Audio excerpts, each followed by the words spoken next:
একটা গল্প মনে পড়ে গেল। একসময় একজন ফেরেশতা এসে এক লোককে বলল, আমি তোমার উপর খুশি, তুমি যা চাইবে আমি তোমাকে তাই দেব, তবে একটা শর্ত, যা তুমি চাইবে আমি তোমাকে সব দেব, তবে তোমার প্রতিবেশীকে দেব তার দ্বিগুণ। লোকটা বলল, একটা রোলেক্স ঘড়ি আমার চাই। ফেরেশতা তাকে রোলেক্স ঘড়ি দিয়ে দিল। প্রতিবেশী দুটো রোলেক্স ঘড়ি পেল।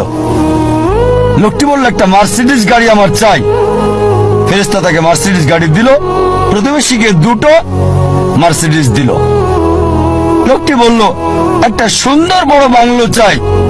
ফেরেশতা তাকে সুন্দর বড় বাংলো দিল। তার প্রতিবেশীকে দেওয়া হলো দুটো সুন্দর বড় বাংলো। লোকটি পরে বলল, দয়া করে আমার শেষ ইচ্ছাটা তুমি পূরণ করে দাও। কি সেটা? আমার একটা চোখ তুমি নষ্ট করে দাও, যাতে কিছু আমি চোখে না দেখতে পাই। চিন্তা করেন, সে তার নিজের চেয়ে প্রতিবেশীকে নিয়ে বেশি ব্যস্ত। তার জীবন সহজ কিন্তু জটিল সেটা ভাবছে না সে। প্রাচুর্য কি দারিদ্রতা যাই থাকুক, সে বেশি চিন্তিত তার প্রতিবেশীর চেয়ে ভালো জীবন যাপন করা নিয়ে। এ কারণেই সে ফেরেশতাকে বলল, আমার একটা চোখ নষ্ট করে দাও, যাতে প্রতিবেশীর দুটো চোখই নষ্ট হয়ে যায়। এভাবে আমরা প্রতিবেশী কেন্দ্রিক।